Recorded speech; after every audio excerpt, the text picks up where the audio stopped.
श्रीसूक्त हरि ओं हिरण्यवर्णां हरिणीं सुवर्णरजतस्रजां चन्द्रां हिरण्मयीं लक्ष्मीं जातवेदो म आवह ताम् आवह जातवेदो लक्ष्मीमनपगामिनीं यस्यां हिरण्यं विन्देयं कामश्वपुरुषानहम् अश्वपूर्वां रथमत्यां हस्तिनादप्रबोधिनीं श्रियं देवीमुपहवये शिर्मा देवी जुषतां कां सुस्मिता हिरण्यप्राकाराम् आर्द्रां ज्वलन्ति तृप्तां तर्पयन्तीं पद्मे स्थितां पद्मवर्णां तामिहोपहवये श्रियं चन्द्राप्रभासां यशसा ज्वलन्ति श्रियं लोके देवजुष्टामुदारां तां पद्मिनीं शरणं प्रपद्ये अलक्ष्मीर्मे नश्यतां त्वां ऋणे आदित्यवर्णे तपसोऽधिजातो वनस्पतिस्थो वृक्षोत बिल्वः तस्य फलानि तपसा नुदन्तु मायान्तरायाच्च बाह्या अलक्ष्मीः उपैतु मां देवसखः कीर्तिश्च मणिना सह प्रादुर्भूतोऽस्मि राष्ट्रेऽस्मिन् कीर्तिमृद्धिं ददातु मे क्षुत्पिपासामलां ज्येष्ठाम् अलक्ष्मीं नाशयाम्यहम् अभूतिं समृद्धिं च सर्वा निर्नुद्मे गृहात् गन्धद्वारां दुराधर्षां निष्टपुष्टां करीषिणीम् ईश्वरी सर्वभूतानां तामिहोपहवये श्रियं मनसः काममाकुतिं वाचः सत्यमशीमहि पशूनां रूपमन्नस्य मयि श्रीश्रयतां यशः कर्दमेन प्रजागुता मयि सम्भवकर्दम श्रियं वासय मे कुले मातरं पद्ममालिनीम् आपः स्रजन्तु स्निग्धानि चिक्लितवसमे गृहे नीचदेवीं मातरं श्रियं वासय मे कुले आर्द्रायः कर्णीं यष्टिं सुवर्णां हेमालिनीं सूर्यां हिरण्मयीं लक्ष्मीं जातवेदो म आवह आर्द्रां पुष्करिणीं पुष्टिं पिङ्गलां पद्ममालिनीं चन्द्रां हिरण्मयीं लक्ष्मीं जातवेदो म आवह तां म आवह जातवेदो लक्ष्मीमनपगामिनीं यस्यां हिरण्यं प्रभूतं गावो दाश्चोश्वान् विन्देयं पुरुषानहम्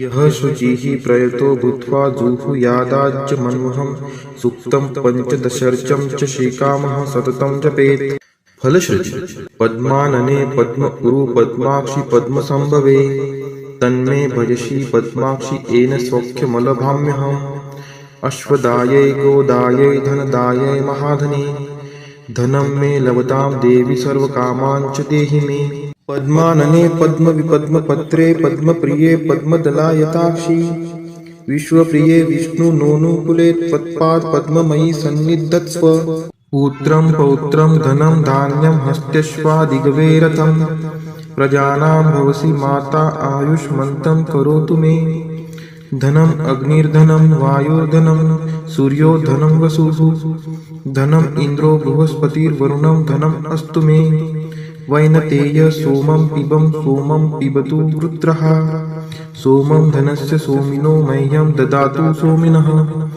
न क्रोधो न च मात्सर्यं न लोभो नाशुभा मतिः भवन्ति कृतपुण्यानां भक्तानां श्रीसूक्तं जपेत् सरसीजनीलये सरोजहस्ते धवलतरांशुकगन्धमाल्यशोभे भगवती हरिवल्लभे मनोज्ञे त्रिभुवनभूतिकरी प्रसीद मह्यम् विष्णुपतिं क्षमां देवीं माधवीं माधवप्रियां लक्ष्मीं प्रियसखीं देवी नामाम्यच्युतवल्लभां महालक्ष्मी च विद्महे विष्णुपत्नी च धीमहि तन्नो लक्ष्मीः प्रचोदयात् श्रीवर्चस्वम् आयुष्यम् आरोग्यमाविदात् शोभमानं महीयते धान्यं धनं पशुं बहुपुत्रलाभं शतसंवत्सरं दीर्घमायुः इति श्रीसूक्तम् वेङ्कटेशो वासुदेव प्रद्युम्नोऽमितविक्रम सङ्कर्षणो अनिरुद्धश्च शेषाद्रिपतिरेव च जनार्दन पद्मनाभो वेङ्कटाचलवासन सृष्टिकर्ता जगन्नाथो माधवो भक्तवत्सल गोविन्दो गोपति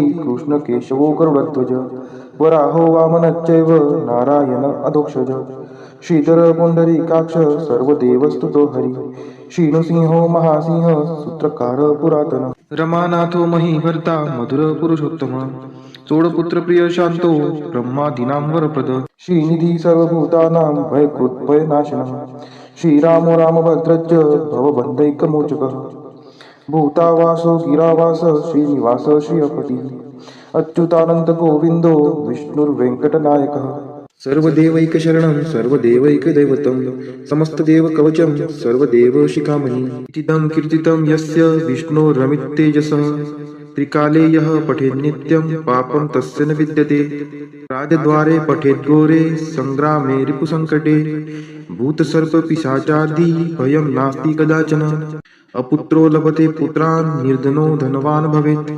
रोगार्तो मुच्यते रोगात् बद्धो मुच्येत बन्धनात्। यद्यदिष्टितमं लोके तत्तत् प्राप्नोत्य संशयः। ऐश्वर्यराजसम्मानं भक्तिमुक्तिफलप्रदं। विष्णोर्लोकैकसोपानं सर्वदुःखैकनाशनं। सर्वैश्वर्यप्रदं नृणां सर्वमङ्गलकारकं। मायावी परमानन्दं त्यक्त्वा व्यङ्कटमुत्तमं। स्वामी पुष्करिणीतीरे रमया सह मोदते। कल्याणाद्भुतगात्राय कामितार्थप्रदायिने श्रीमद्वेङ्कटनाथाय श्रीनिवासाय ते नमः। वेङ्कटाद्रिसमं स्थानं ब्रह्माण्डे नास्ति किञ्चन। वेङ्कटेशसमो देवो न भूतो न भविष्यति।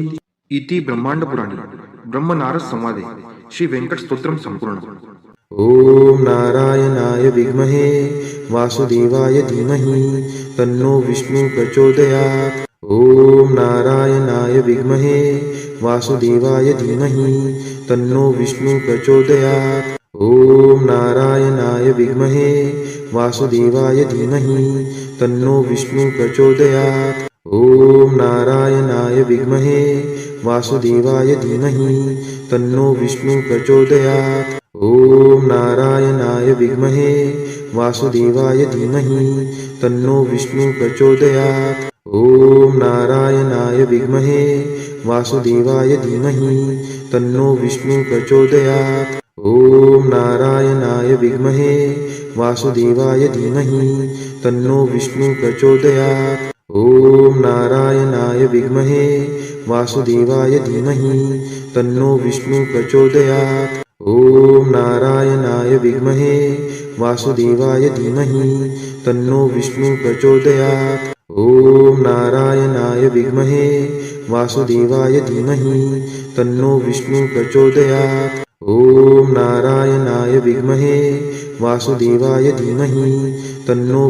प्रचोदयात्। ॐ नारायणाय विद्महे वासुदेवाय धीमहि तन्नो विष्णु प्रचोदयात्। ॐ नारायणाय विद्महे वासुदेवाय धीमहि तन्नो विष्णु प्रचोदयात्। ॐ नारायणाय विद्महे वासुदेवाय धीमहि तन्नो विष्णु प्रचोदयात्। ॐ नारायणाय विद्महे वासुदेवाय धीमहि तन्नो विष्णु प्रचोदयात्।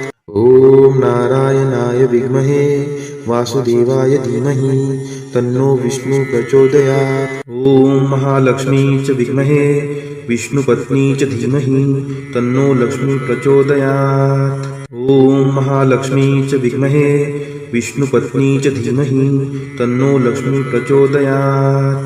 ॐ महालक्ष्मी च विद्महे विष्णुपत्नी च धीमहि तन्नो लक्ष्मी प्रचोदयात्। ॐ महालक्ष्मी च विद्महे विष्णुपत्नी च धीमहि तन्नो लक्ष्मी प्रचोदयात्।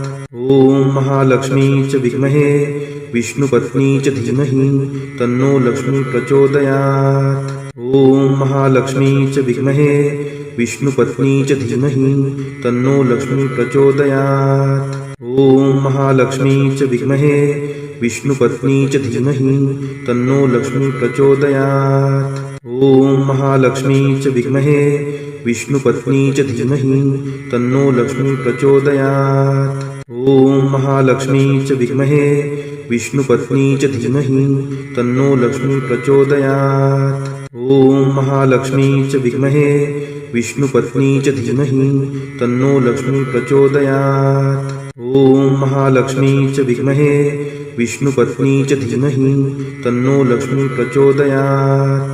ॐ महालक्ष्मी च विद्महे विष्णुपत्नी च धीमहि तन्नो लक्ष्मी प्रचोदयात्। ॐ महालक्ष्मी च विद्महे विष्णुपत्नी च धीमहि तन्नो लक्ष्मी प्रचोदयात्। ॐ महालक्ष्मी च विद्महे विष्णुपत्नी च धीमहि तन्नो लक्ष्मी प्रचोदयात्। ॐ महालक्ष्मी च विद्महे विष्णुपत्नी च धीमहि तन्नो लक्ष्मी प्रचोदयात्। ॐ महालक्ष्मी च विद्महे